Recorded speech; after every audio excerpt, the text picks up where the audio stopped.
Dartmoor prison, isolated from the outside world by walls of granite.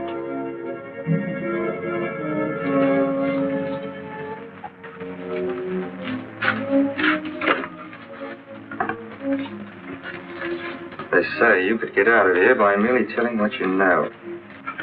You may or may not be another Scotland Yard bloke. But I'll give you the same answer I gave the others. I still have 2 years, 8 months, and 6 days left in which to make musical boxes. That'll be sold at auction for the benefit of this delightful sanctuary.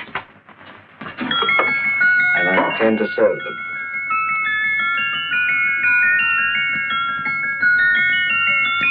Move along. And now we come to the next object on our list, or I should say objects, because there are 3 of them. Now, ladies and gentlemen, these can be bought together or separately. Now, these beautiful little musical boxes only arrived this morning, and I didn't intend to put them on the auction block until later, but I'm going to sell them now. So, good friends, as our old pal Mark Antony used to say, lend me your ears. And what do you hear? Right. The beautiful tinkle tinkle of a musical box. What a lovely trinket. What a beautiful gift. Created and made by loving hands. A thing of beauty and utility. I was going to start with £5. It's a bargain at £5. Do I see any hands? If there's a connoisseur in the house, will go £3 for it. £2. £1. 10 shillings. Thank you, sir. Ladies and gentlemen, 10 shillings is offered for a musical box you couldn't buy anywhere in London for less than £5. It'd be stealing to let it go for 10 shillings. Like taking milk from a baby. All right, we're selling for 10 shillings. 10 shillings, 10 shillings is offered, 10 shillings is offered, 10 shillings is offered. And anybody give me £1? Bring me £1? And £1 give me £1. £1 is offered, £1 is offered, ladies and gentlemen, £1 is offered. It's against you, sir. Will you go to £2? Will you go to £2, sir? £2 is offered, £2 is offered, going once, twice, third and the last call. Sold to the gentleman for £2. Sorry, my dear. Now, ladies and gentlemen, comes the opportunity to purchase an exact duplicate of the beautiful little musical box just bought by this gentleman for the ridiculous low price of £2. Oh, it's exactly the same. Exactly the same. Made with the same hands. You hear that? Isn't that lovely? That tinkle, tinkle, tinkle, tinkle. Sounds like Bow Bells to me, you know, with little angels pulling on the ropes, eh? Who'll give me £2 for it? Who's starting with £2? Will anybody starting with £2? Oh, come, ladies and gentlemen. You know, from your enthusiasm, we might all be in Scotland instead of London. Please buy it for me, Daddy. £2, certainly not. We all might be in Scotland. Besides, I don't like his manner. £1, 10 shillings. £1. £1 is ours. £1 is offered. The £1 is offered, going £1. Any advance? Going once, going twice. The third and the last call. Sold to the lady for £1. Smart bidding, my dear. Thank you. We come to the third and last of these beautiful little musical boxes. Exactly the same. Tinkle, tinkle. Isn't that lovely? Ladies and gentlemen, I don't bring you here to gull you and swindle you. This is the exact replica of the 2 I just sold before.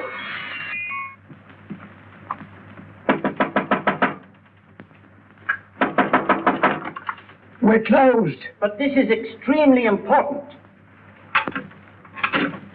Come in, sir, come in. I'm sorry to disturb you, but I was unfortunately delayed from arriving in time to bid on certain articles which I was rather anxious to obtain. Or perhaps they weren't sold, sir. We are carrying several things over. What might the articles be, sir? 3 identical musical boxes, about so large. Oh, I'm sorry, sir, but they were sold. Pity you weren't here to bid on them. They didn't bring anything like the real value. I'm most anxious to obtain them. I wonder if your records would show who the purchasers were. Oh, we don't usually give out that information, sir. For certain, shall we say, sentimental reasons, I'm most anxious to get in touch with the purchasers. I'd be willing to pay, shall we say, £5. Well, for certain sentimental reasons, sir, we'd be very happy to oblige. Alfred, today's sales. The 3 musical boxes. Musical boxes, oh. Ah, here we are. The first purchased for £2 from Mr. Julian Emery, 52 Portman Square. Write this address down, Alfred. Yes, sir. Second didn't leave any name. Oh, how unfortunate. I think she's a dealer. You see, they don't like us to know where the things are going. On account of the profits. You say the second purchaser was a woman. Can you give me a description of her? Oh, she was a young woman, fairly tall, slender, had a light complexion and dark hair, and she was wearing a grey suit, don't you remember? That's right. She probably runs a gift shop. She paid £1. You say she comes here fairly frequently? No, I didn't say so. But she does, sir. Like as not, she'll come in on Thursday. We have sales on Mondays and Thursdays. Oh. And the third box? The third? Oh, Mr. William Kilgore, 143B Hampton Way. For 10 shillings. It's quite a drop from £2. Mr. Kilgore was a Scotchman. Oh. Well, thank you. You've been most helpful. Oh, thank you, sir. And any time you're passing, drop in. We always have lovely things for sale. Our card, sir?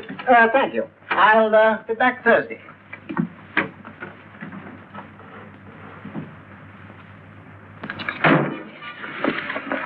The message reached us too late. Musical boxes are being sold. Let's get out of here.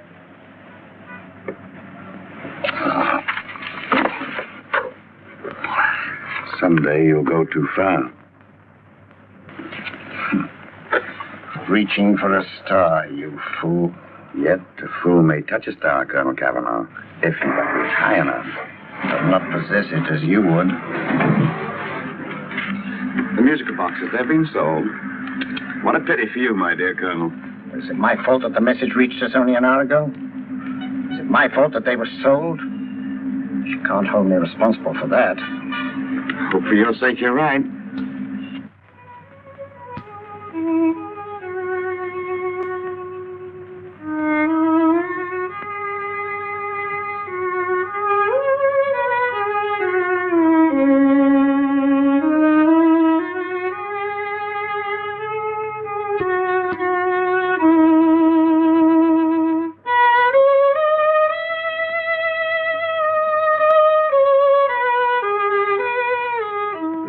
Upon you tonight at 7:45, a gentleman who desires to consult you upon a matter of the very deepest moment. Remember that letter, Holmes? It was written over 2 years ago. An interesting case, devilishly interesting. Irene Adler. What a striking-looking woman from the brief glance I had of her. Seems only yesterday. What charm. What poise, and what a mind. Sharp enough and brilliant enough to outwit the great Sherlock Holmes himself. I take it the new issue of the Strand magazine is out, containing another of your slightly lurid tales. Indeed. And what do you call this one? I call it A Scandal in Bohemia. Not a bad title, eh? If you must record my exploits, I do wish you'd put less emphasis on the melodramatic and more on the intellectual issues involved. What do you mean by that? Well, I do hope you've given the woman a soul. She had one, you know. By the woman, I suppose you mean Irene Adler. Yes. I shall always remember her as the woman.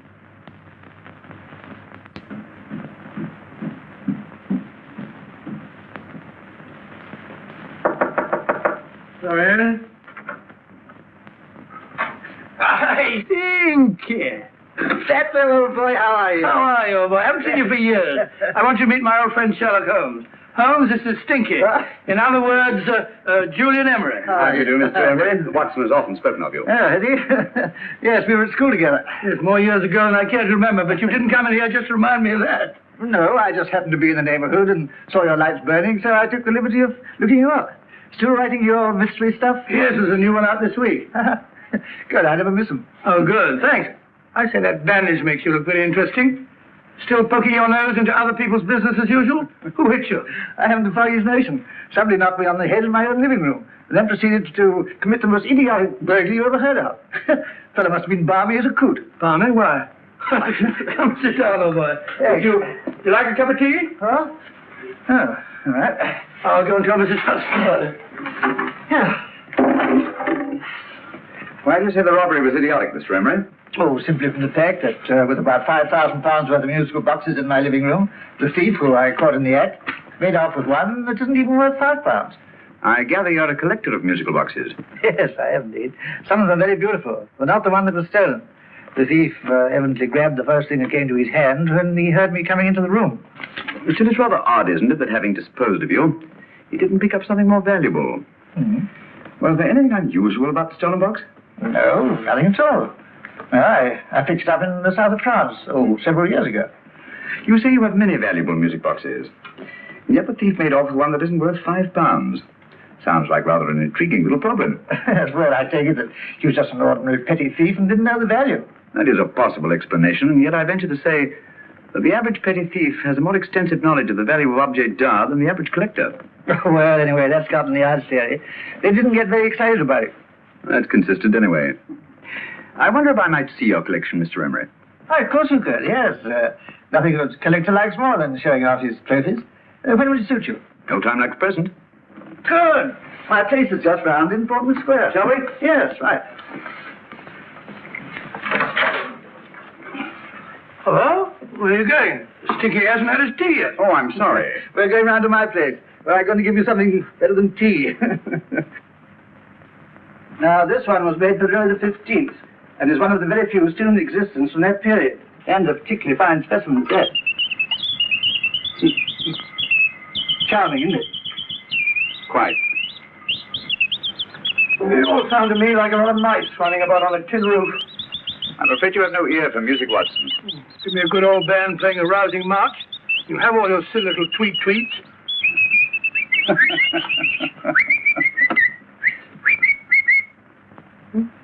No. This is me.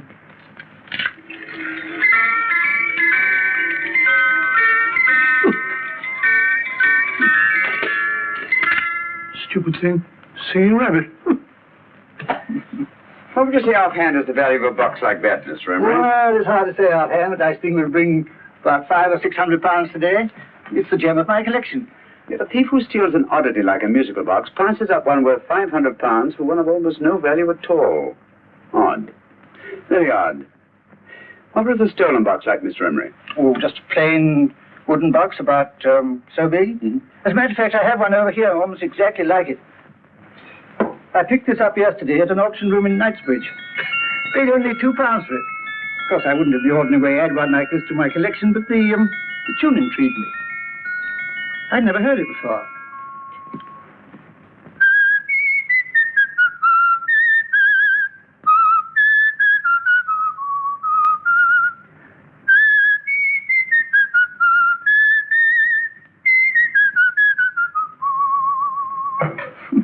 You have a remarkable ear for music, Holmes. Rather an unusual melody. Sit down, Will. Thanks. You say you bought that box at an auction sale yesterday? Yes, the Gaylord auction rooms in Knightsbridge. Mm-hmm. Run by old, what's his name? Crabtree. That's the man. At what time was the robbery committed? Oh, about 3 o'clock this morning. You know, Mr. Emery, that box and the robbery might well be cause and effect, especially since you say that the stolen box outwardly resembles this one a great deal. And Scotland Yard were not particularly interested, eh? Oh, yes, but I wouldn't blame them for that. Especially as I told them I was quite unable to describe the thief. Except, of course, for the fact that it was definitely a man. All you remember is that you came in here and someone struck you on the head. Yes, and the next thing I knew, my man was trying to revive me. It might be wise for you to put that box away somewhere and lock it up. Oh, I don't think that's necessary. Besides, everything's insured. Well, at least if any further attempts at robbery are made, I'd suggest that you call the police, rather than running into any personal danger. Oh, come, Holmes, aren't you being a bit of an alarmist? Possibly. Well, Mr. Gray, with old Stinky. Seems to me you are making rather a mountain out of a molehill. Molehill is the word, old boy, and it's time you were in bed. Thanks so much for letting us see your place. How's this? Been glad meeting you. Holmes, I can't understand why you were so mysterious. Seems to me the petty thief explanation was the only sensible one. Really? I can't see how you can believe it was anything else. I didn't say I believed it to be anything else. The petty thief theory is the obvious one, I grant you. However, it's often a mistake to accept something as true merely because it's obvious. The truth is only arrived at by the painstaking process of eliminating the untrue. We are not able to do that in this case without further data. Rubbish, you're pulling my leg. You're trying to turn a tuppenny halfpenny robbery into an international plot. No, I'm not. I just hope that your friend Stinky is a little more cautious in the future. Just in case.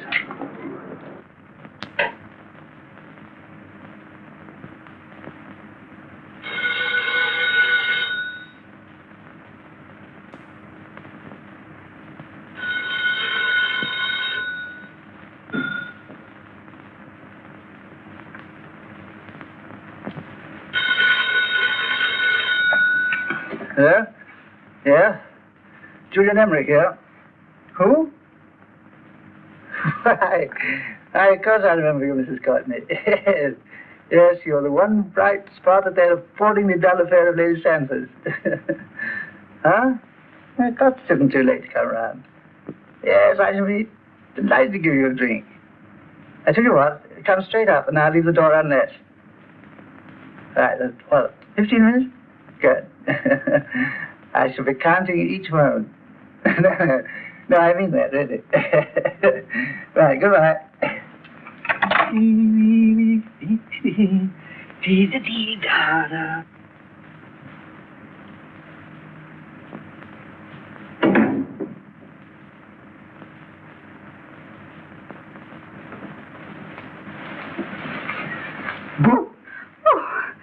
He startled me. Did I? Yes.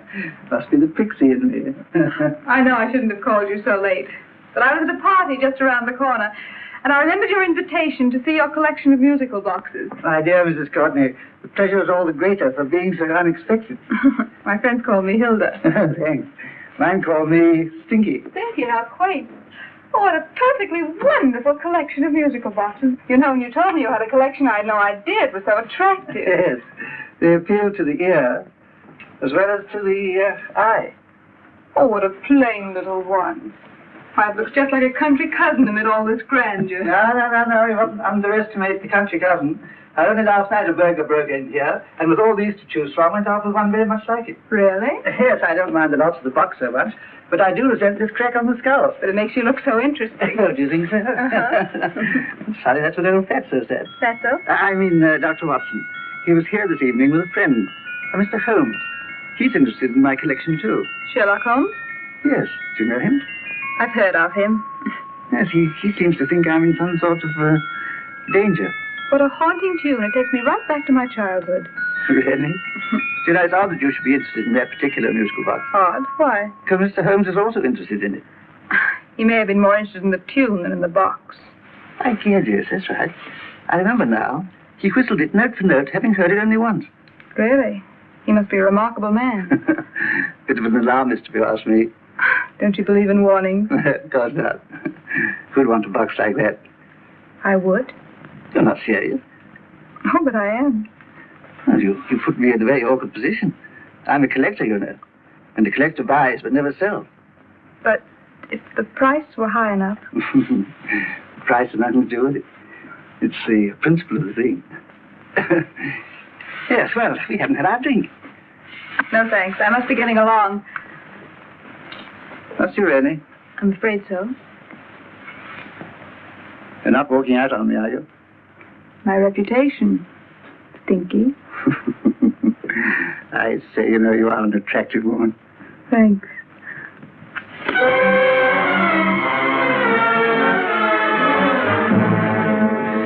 You fool. I told you to wait outside.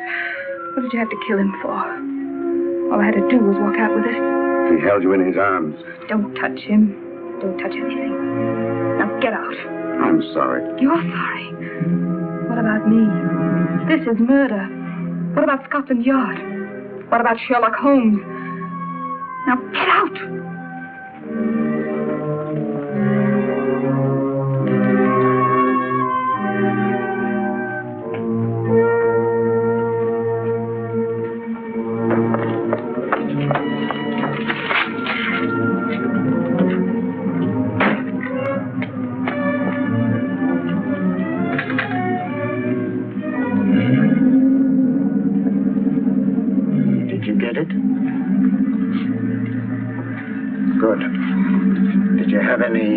Trouble with him? Just a matter of murder. Ah, Mr. Holmes. Hopkins. Thanks for coming so promptly. Inspector Lestrade suggested that I call through to you. Mr. Emery was a client of Mr. Holmes, Inspector. Indeed. You didn't mention that when I telephoned you, Mr. Holmes. Well, not exactly a client, Inspector. Sergeant Thompson? He was killed between the hours of 11 and 2 o'clock this morning, Mr. Holmes. Must have been someone he knew, someone of whom he had no suspicion. Poor old Stinky. It's all my fault. I should have prevented this. Well, there's no time to start talking about that now, Doctor. Apparently it's gone. That's the second attempt on the musical box that Emery bought at the auction sale. And this time it was successful. But that box is only worth £2. It was worth a man's life, Watson. I think we'd better pay a visit to Gaylord's auction room and that fellow Crabtree. Inspector, may I suggest that you make a complete search of this flat for a small, plain, musical box about that size? Thank you. Come on, Watson. You say the first box went to Mr. Julian Emery. The second to Mr. Kilgore, 143B Hampton Way. And the third to the unidentified young lady who presumably has a shop and lives near Golders Green. That's right, Mr. Holmes. Isn't it rather strange, Mr. Crabtree, that you should have had 3 identical musical boxes all playing the same tune? Where'd they come from? Dartmoor Prison.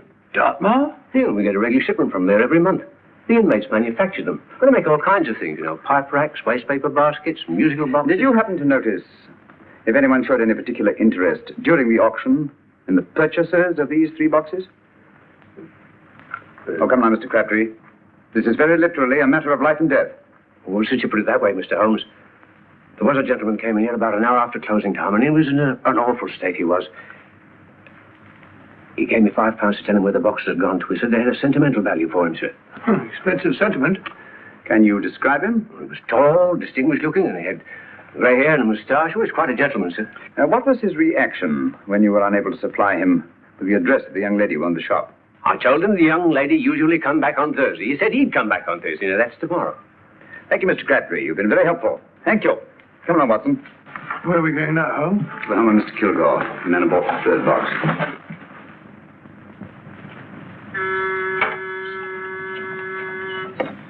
But hang it all, Holmes, how do you know those other 2 musical boxes are of any importance? I don't, but I certainly have no intention of waiting until the owners are murdered to find out.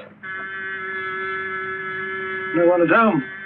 I hope that's the explanation. I'll have a look through this window.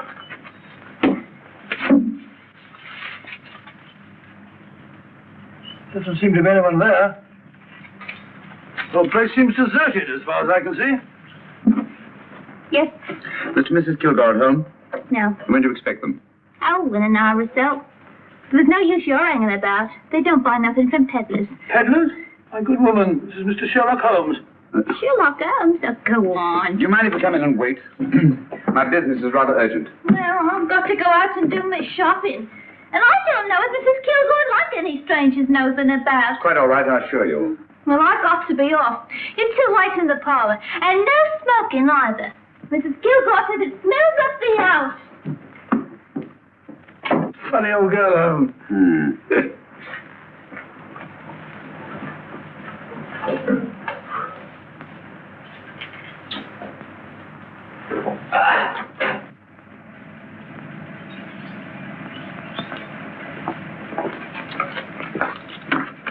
Park Lane.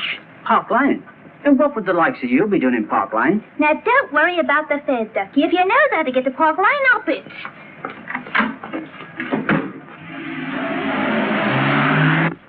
Holmes, I've been thinking.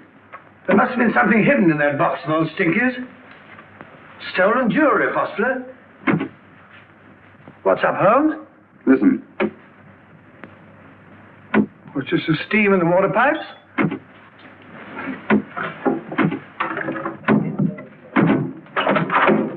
Watson! Great Scott! Come on, Holmes. Get on the chair here. It's all right, my dear. There. Now, don't worry. It's all over. There you are, dear. Don't cry anymore. She tied me up and shut me in the cupboard. I know. She won't come back. Did you show her your new musical box? Yes, she said she wanted to hear it play. And as soon as I showed it to her, she grabbed on. I know. Now, don't worry. We'll buy you a new musical box. Yes, my dear, the best one in London. Watson. Oh, what a fool I've been. What do you mean, Holmes? She took the musical box out of this house in that market basket. Right under our very noses. Why could the Kilgore charwoman want to take the music box? She isn't a Kilgore charwoman. She's a consummate actress. An extremely clever, unscrupulous woman who will stop at nothing. Take care of her child, will you, Wolf, alone till her parents get back. Explain everything to them. Of course I will. But, Holmes, where are you going? Somewhere, somehow, I must get to the young lady who bought that third musical box before our opponents find out. I only hope that I won't be too late. Oh, no, darling, you You mustn't cry anymore. Now, cheer up. Would you like to hear old Uncle make a noise like a duck?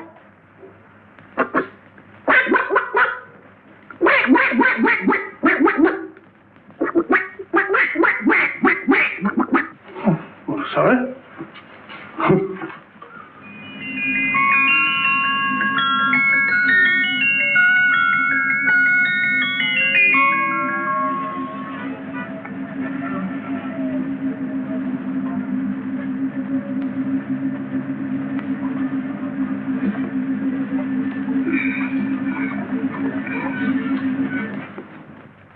Now, ladies and gentlemen, how much am I offered for this beautiful lace Dresden china figurine?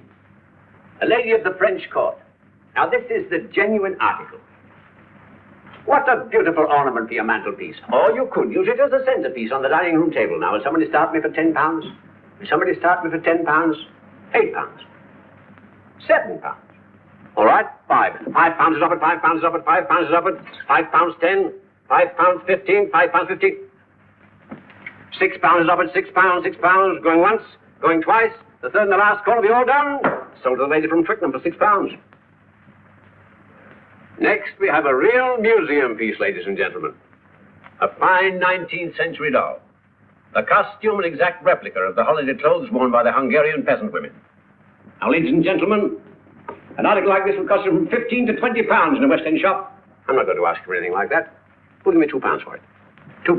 Anybody offer me £2? £2 for the Hungarian? £2? £1. What? Does anybody give me £1? Anybody offer me £1 for the doll? £1 is offered, ladies and gentlemen. £1 is offered. Now, I'm not going to waste your valuable time or mine in trying to get one half of what this beautiful doll is worth. If the young lady can steal it for £1, that's her good fortune. So it's going once, it's going twice, the third and last call. Any more? Sold to the young lady for £1.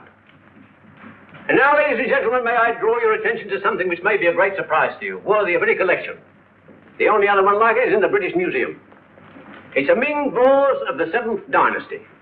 This vase lay in a large collection somewhere outside Rome for over 2 centuries, I understand. It was discovered there by the noted antiquarian Sir Andrew Coppleston. Now, some of you may remember Sir Andrew Coppleston. Besides being a noted traveller and antiquarian, he's also a gentleman rider. A girl with a parcel in her hand. That's her.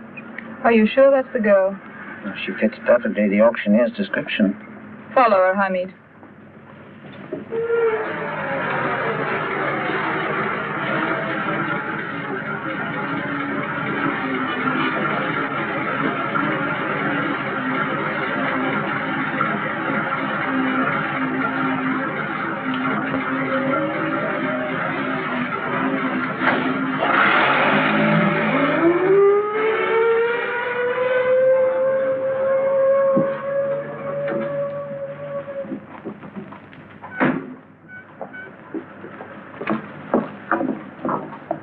Lovely, dear. And only £1. We can get at least 3 for it. Easily.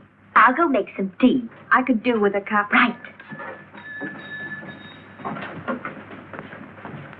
Good afternoon. Good afternoon. I'm looking for a birthday gift for a 7-year-old girl. What would you suggest? We have some lovely dolls. Now, this Hungarian... I think she has enough dolls already. Books are always welcome. Well, I'm looking for something a little different. Well, that's rather cute. What is it? Well, that's a musical box. Children always love them. And this is an exceptionally nice one. It plays many tunes.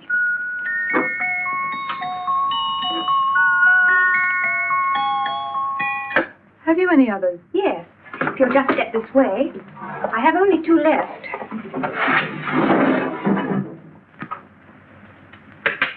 How nice.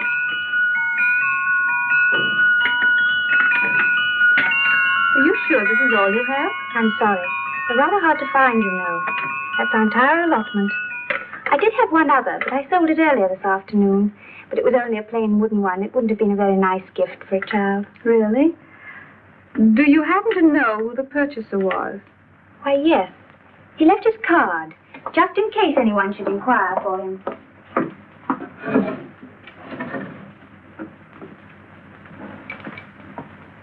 How interesting. I'm sorry, but I'm afraid I'll have to look a bit further. Thank you, anyway.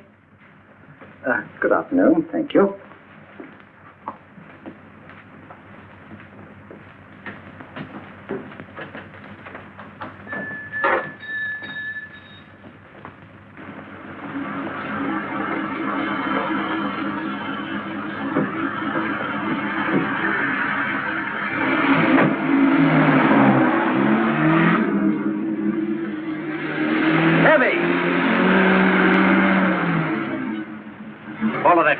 Here now, what?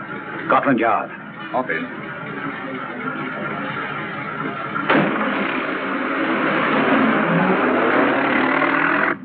Sherlock Holmes. I might have known. We thought we were the hunters, instead of which we're the hunted. We've been fools. We played right into his hands. Of course. He's had us followed. Don't look. The man in front of the toy shop. Hamid. Turn sharp right at the next corner and again at the next.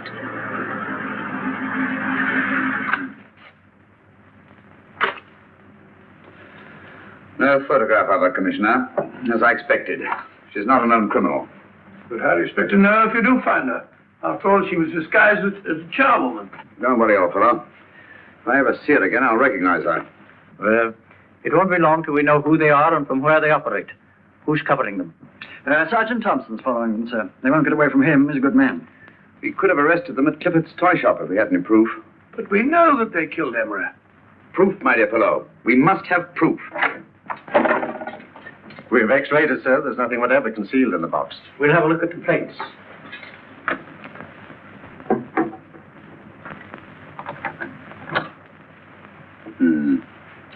There must be some clue. And it's probably so obvious that we've all overlooked it. Seems to me we're up against a bunch of lunatics. Not lunatics, my dear fellow. Extremely astute, cold-blooded murderers. What could these little musical boxes have in them so important? Don't forget they were made in Dartmoor prison. You can smuggle stuff into prison, but not out. Do you want us to break the box apart, sir, to see if there's anything the x-ray hasn't caught? No, not yet. Do you mind if I take it? Certainly. Thanks.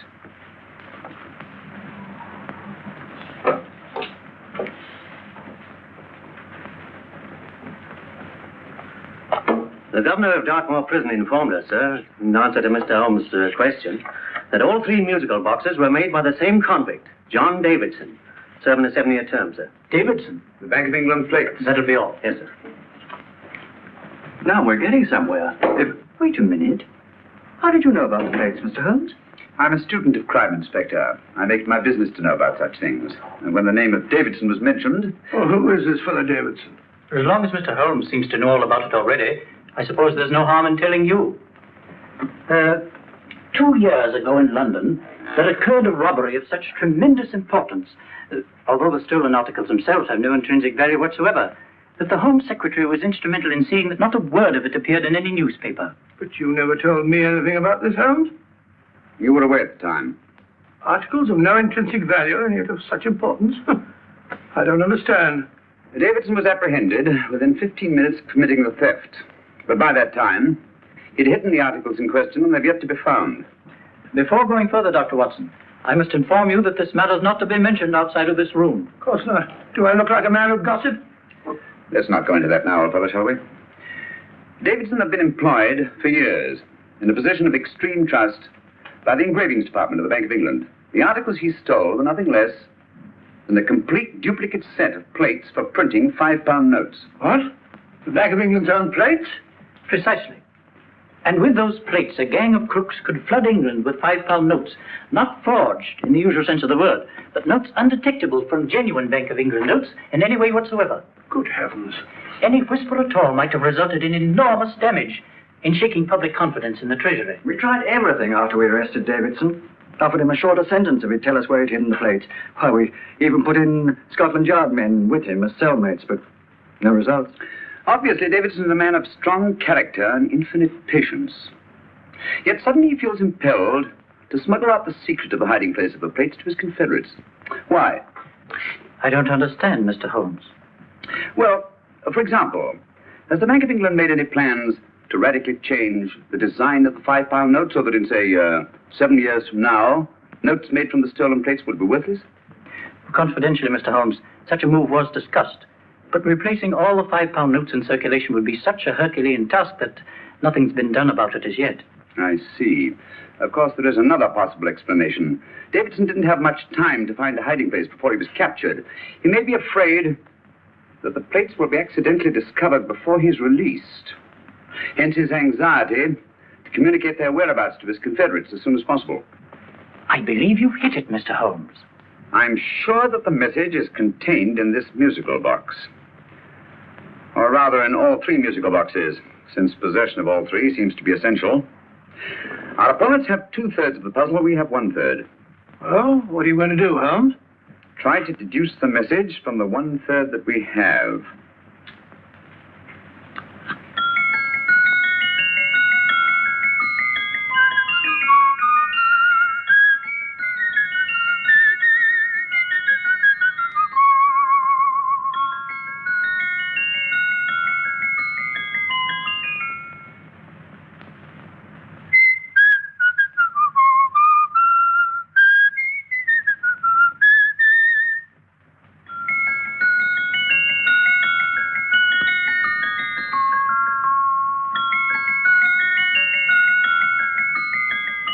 It's the same tune as the one played by Emery's musical box. And yet it's different. Sounds the same to me. The tune. Somehow the tune is the key to the mystery. It must be the tune. Otherwise, why use three musical boxes to convey the message? Why not collar boxes or shoe boxes? Yes? Oh. It's for you, Inspector. Oh, thank you, sir. Inspector Hopkins speaking. What? Where? Golders Green Station reports they've just found Sergeant Thompson's body. From the tire marks on his clothes, he was apparently run over by a taxi. What an unfortunate accident. Not an accident, my dear fellow. I'm afraid it's murder. You never know just who you're going to meet when you're walking down a busy London street.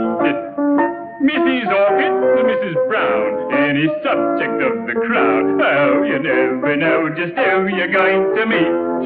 So you better hold your topper in your hand, just in case you meet a lady on the Strand. Girls will think you're kind of sweet, and your day will be complete. Oh, you never know just who you're going to meet.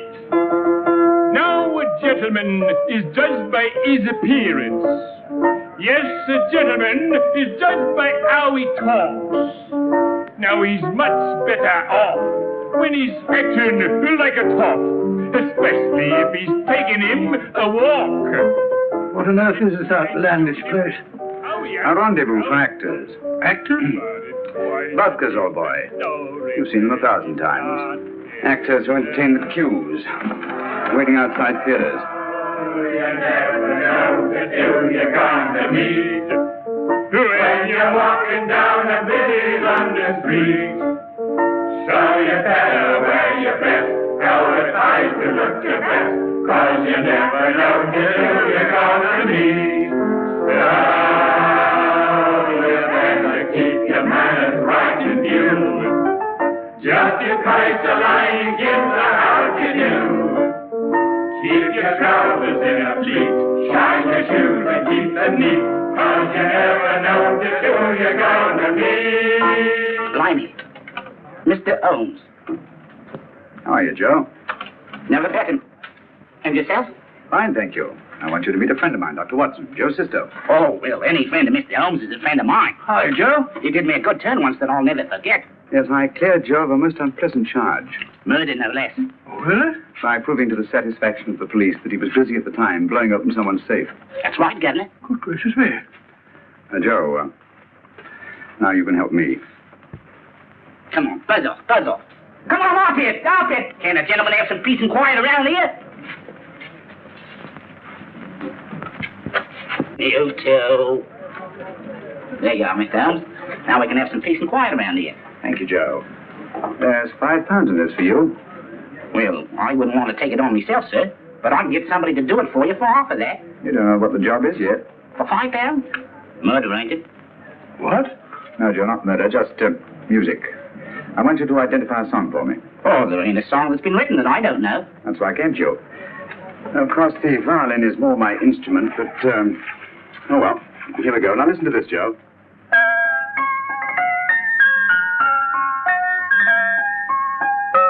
Wait a minute. You're playing that wrong. That should be E natural, not E flat. You know the song? Oh, yes. It's an old Australian song called The Swag Man. But you're playing it all wrong. That's what I hoped you'd say. Now listen again, Joe.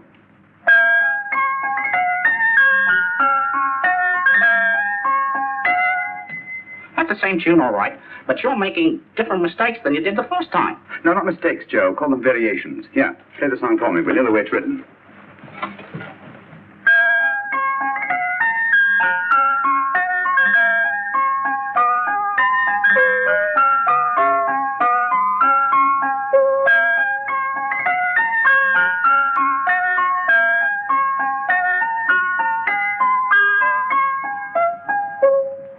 There you are. Thank you, Joe. What's it mean, Holmes? Are you onto something? Perhaps. I don't know yet. It's probably a code of some sort. Joe? Could you write the song down for me? The way it was originally written? Oh, sure, Miss Downs. But it'll take a few minutes. Mm-hmm. Here, Neill. Hey, Neill. Come on, up to it. On with it.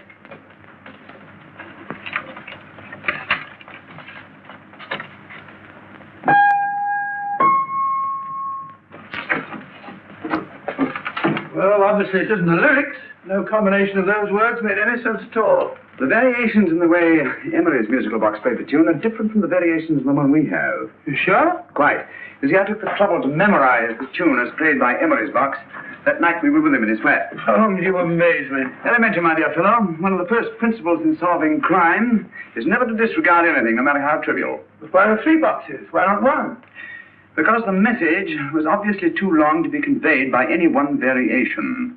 Then there's the 3rd box, the one that woman took from the Kilgores. That contains yet another set of variations. Yes, well, it's all beyond me. Well, all we have to do now is to find the secret of the variations. Not a very easy problem to solve, my dear fellow. Hello. What's up? We've had company. I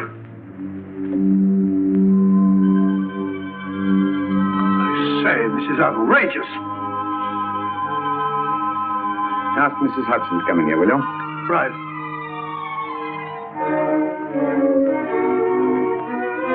Mrs. Hudson? Yes? Oh, there you are. Will you come up here at once, please? Oh, coming, sir.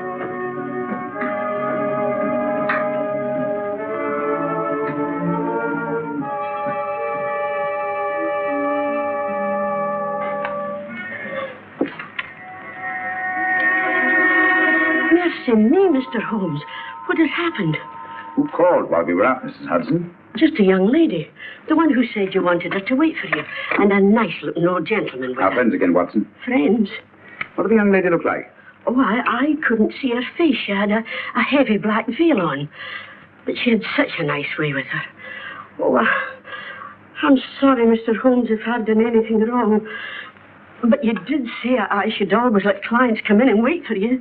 Don't worry, Mrs. Hudson, don't worry. You had no way of knowing. It's quite all right, quite all right. Now, don't worry, Mrs. Hudson. Don't worry. Well, where on earth's the musical box?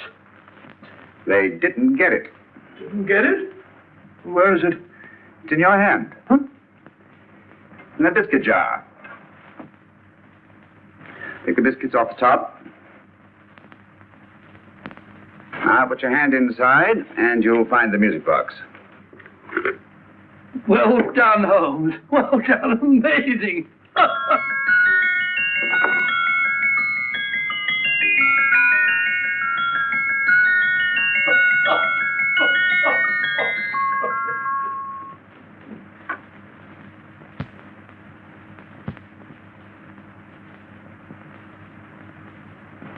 Whew. Nice fresh smell.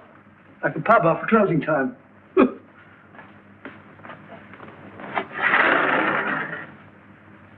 I say, Holmes. What? It's morning. Allow me to congratulate you on a brilliant bit of deduction.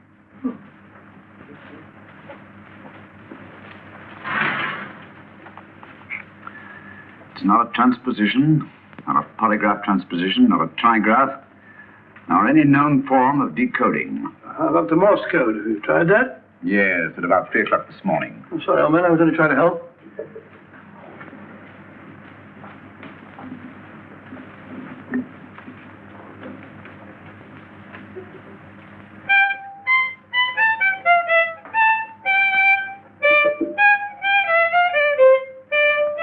Oh, do me a favor. Not again. Must have heard that thing 1,000 times. Kept me awake all night.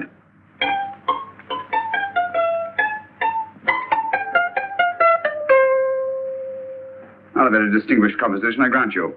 You know perfectly well I don't know one tune from the other. When I was a kid, my people tried to have me taught the piano. I've always felt sorry for that old teacher of mine.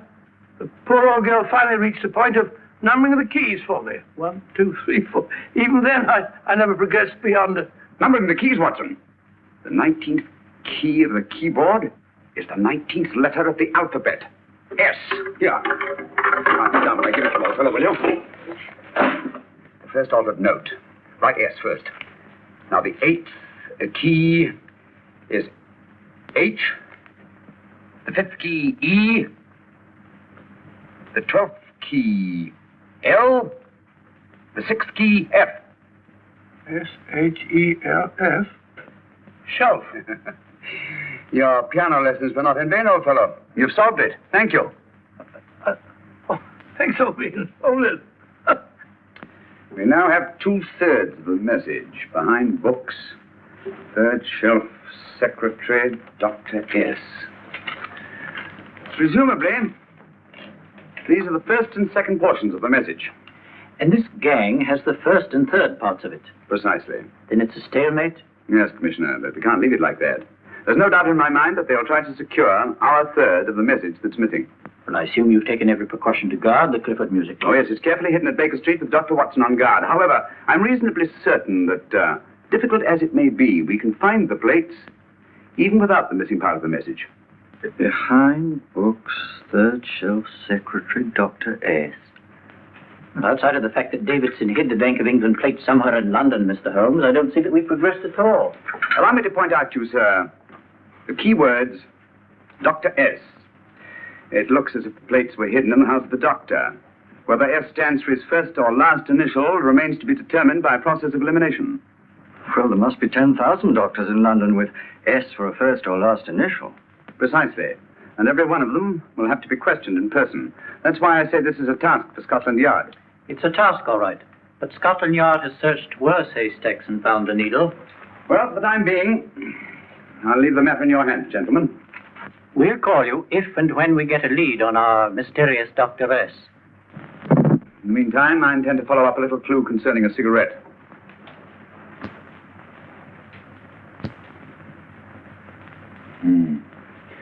You're certain of the identification of the tobacco? Absolutely. I have made up this special blend for only 3 customers. It is almost pure Egyptian, with admixture of latakia for added body, and a pinch of perique. Merely a whisper, as one might say, for elusive fragrance. Yes, and the 3 customers? Major Wilson in Bombay, India. Mrs. Catherine Leamington Smith in Ireland. Yes, and the third? Mrs. Hilda Courtney of Park Mansions, Bryanston Square. Thank you. Thank you very much. You've been most helpful. It is a pleasure to have been of service, Mr. Holmes.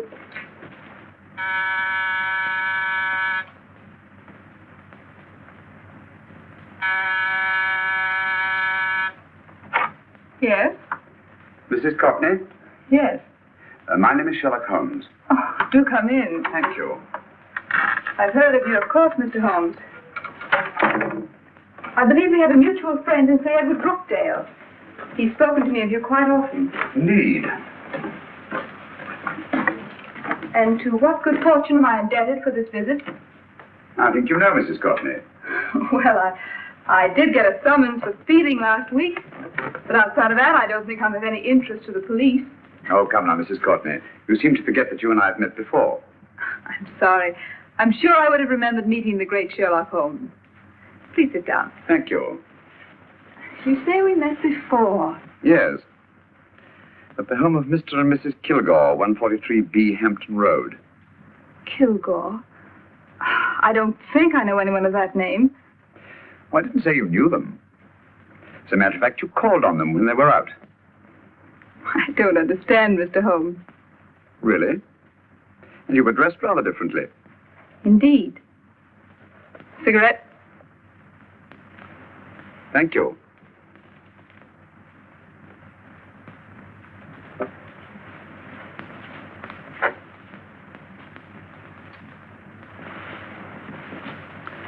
Thank you.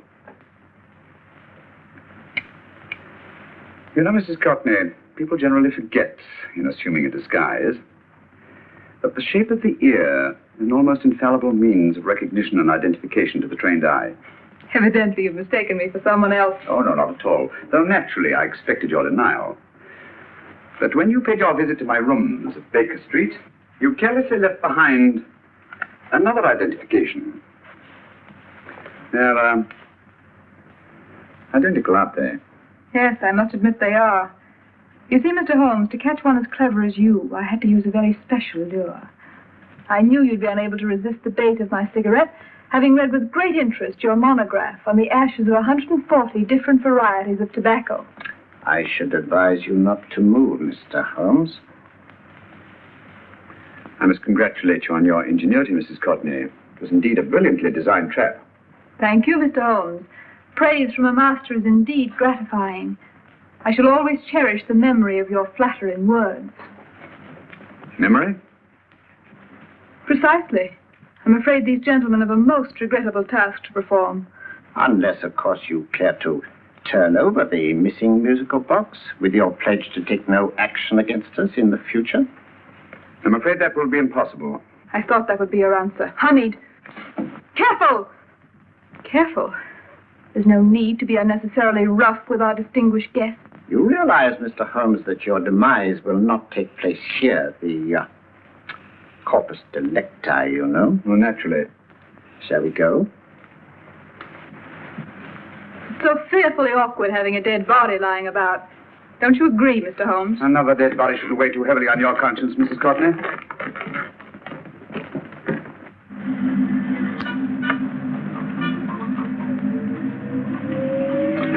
You mind if I have a cigarette? Don't see why not.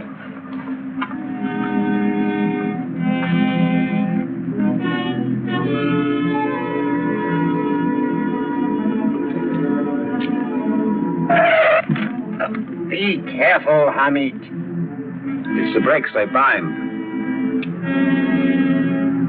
Thank you, Colonel Kavanagh. It's very considerate of you.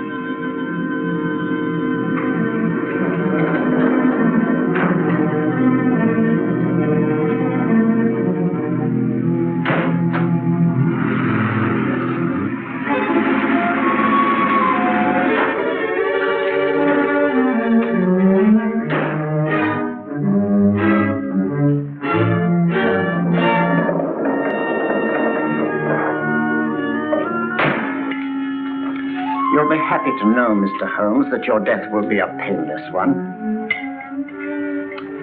Hamid, attach this to the motor of the taxi. That little attachment, my dear Mr. Holmes, contains the deadly fluid known as monosulfide. The Germans use it with gratifying results in removing their undesirables. Start the motor.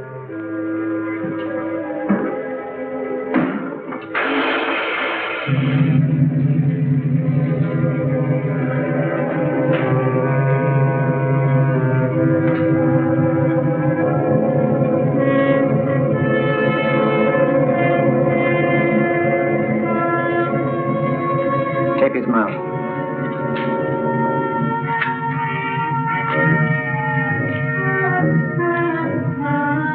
Now, up with him, Hamid.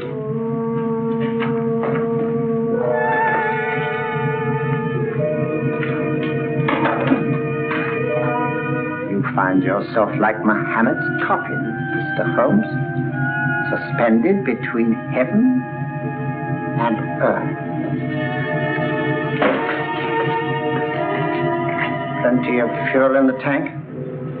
Good. It would be too bad to have anything go wrong through so simple an oversight.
Good afternoon. Mr. Sherlock Holmes? No, I'm Dr. Watson. Oh, of course, Dr. Watson.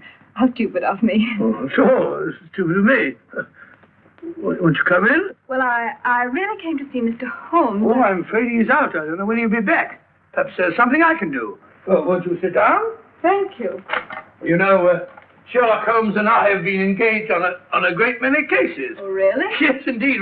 As a matter of fact, this very moment we're involved in one of the most baffling... Oh, well, won't you tell me your trouble?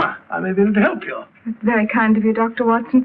Perhaps if I wouldn't be imposing too much. Imposing? Oh, there's no imposition at all. A pleasure, I assure you. Now, tell me all about it, Miss Williams. Mrs. Williams. I live in Surrey, Dr. Watson, and I've come up to London in sheer desperation. My only sister has disappeared, and the local police seem utterly unable to find her. Well, Holmes and I solved a case exactly like that once. Very interesting, as far as I remember. I call it the adventure of the solitary cyclist. Oh, sorry. Now I come to think of it, it wasn't so very similar. Entirely different. I don't think what I was saying. Where were we? She's only 17, Dr. Watson, and until she disappeared last Thursday, she seemed to be in the best of spirits. Possibly a romantic entanglement? Oh, no, nothing of the sort. She left no note, didn't even pack a bag, no explanation. She just started to walk to the village from our house in broad daylight and simply vanished from the face of the earth. Oh, there. Might I have a glass of water? Glass of water. I have one in 1 minute.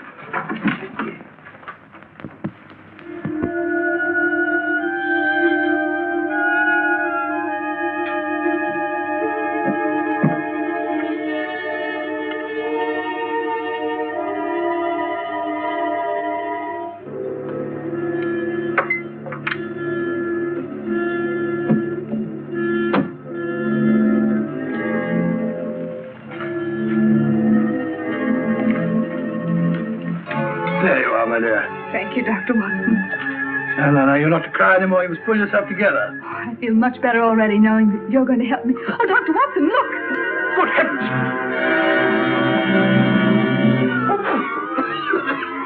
Get through the fire brigade, quickly! Haven't you a fire extinguisher? By George, we have in the kitchen.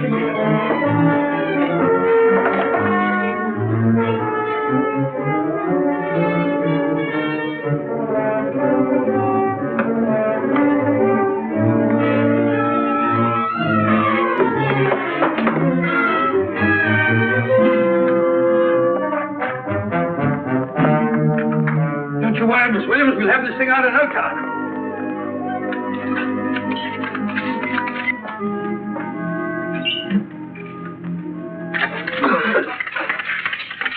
That's got it.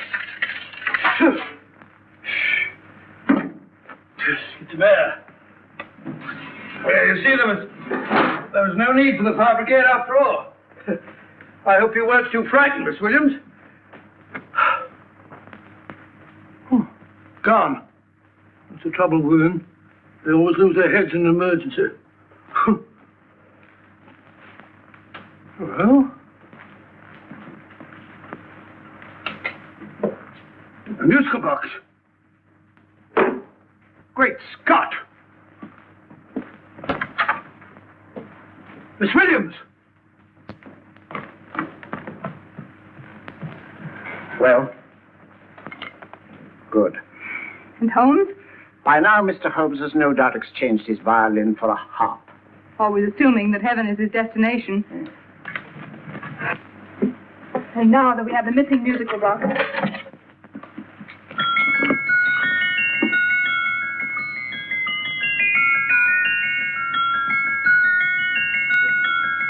Nineteenth note. 19th letter. Yes. He hasn't been there, you say? Holmes, where on earth have you been? I've been trying to get you at the club, at Scotland Yard, all over London. You were looking for me in the wrong places. Holmes, terrible things happened. I've been duped. That woman, she made a complete fool of me. Well, what do you mean? Well, she came here and let off a smoke bomb. I thought the whole place was on fire, and my first thought was to save the musical box. No need to say any more. She has the box. Yes. Don't blame yourself too much, old fellow. She's an extremely clever antagonist. Smoke bomb, you said? Well, you can console yourself with the thought that your charming friend is at least a reader of yours. What do you mean? If I remember correctly, you wrote about my little experiment with smoke and the cry of fire in a story you entitled A Scandal in Bohemia, which has just appeared in the Strand magazine. All right, old boy. Don't rub it in. Well, it may cheer you up to know that you made a fool of me, too. That cigarette stub was planted here for one express purpose. We're going to bandaging around this place. Bandaging? What's the matter, Holmes? You hurt? Explanations will have to wait until later. At the moment, we're faced with a problem which I fear is insurmountable. Come over here, old boy, will you? Right.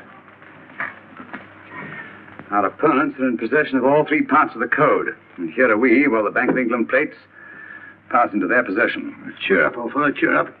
As Dr. Samuel Johnson once said, there's no problem the mind of man can set that the mind of man cannot solve. What's that, old fellow? I was just quoting Dr. Samuel Johnson. He said there is Thank no... you, Watson. Thank you. Leaving the front reception room, we come into the main hall, where Dr. Johnson was in the habit of passing through to have his meager meals in the dining room opposite, in company with his friend and biographer, James Boswell. We will now pass up the stairway, which remains in its natural wood finish, just as it was when the good doctor was here. The framed etching on the wall is believed to have been presented to Dr. Johnson by the distinguished painter, Sir Joshua Reynolds. I've been told here that picture was given in by Mrs. Thrale, and it's definitely not a Reynolds. Is that important, my dear?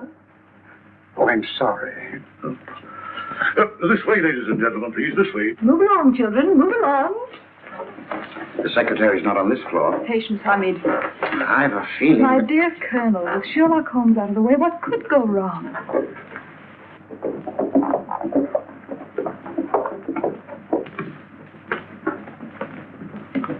And here we have the Garrett Library, in which Dr. Johnson wrote his famous dictionary, and in which you will see also many of the great man's books and other items of interest.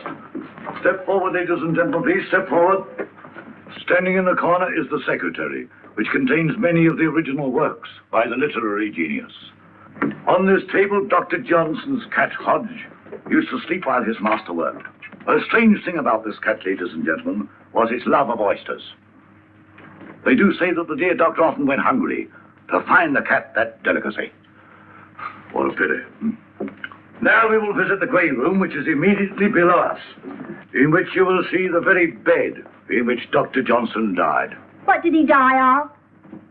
Gout. Just gout. This way, ladies and gentlemen. Mind the steps, please.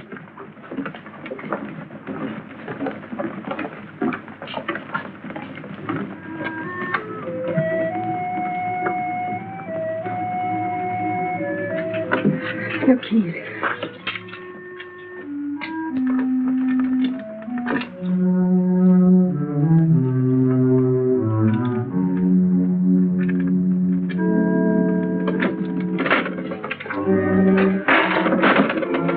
Third shelf up.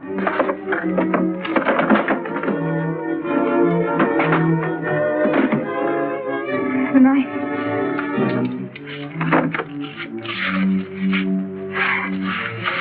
Gentlemen, the Bank of England plates.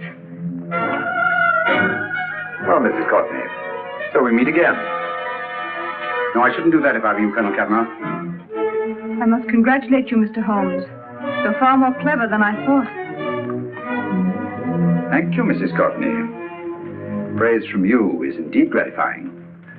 I shall always cherish the memory of your flattering words. Memory? Oh, thank you. And now I have a most regrettable task to perform.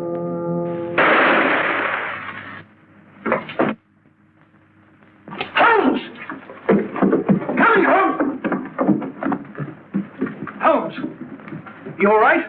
Perfectly, thank you, old fellow, but I think this gentleman on the floor requires some medical attention. We must see that he looks his best, you know, when he's hanged.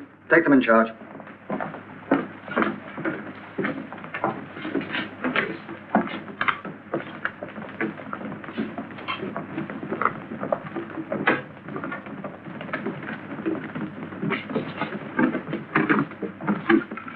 A brilliant antagonist. It's a pity her talents were so misdirected. Will you see that these plates are returned to the Bank of England, Inspector? I still don't understand how you solved it, Mr. Holmes. It's entirely due to Dr. Watson. He gave me the clue when he mentioned Dr. Samuel Johnson. Well, congratulations, Doctor. Oh, thank you, Inspector. I don't think I'd have done it entirely without Mr. Holmes' help, you know.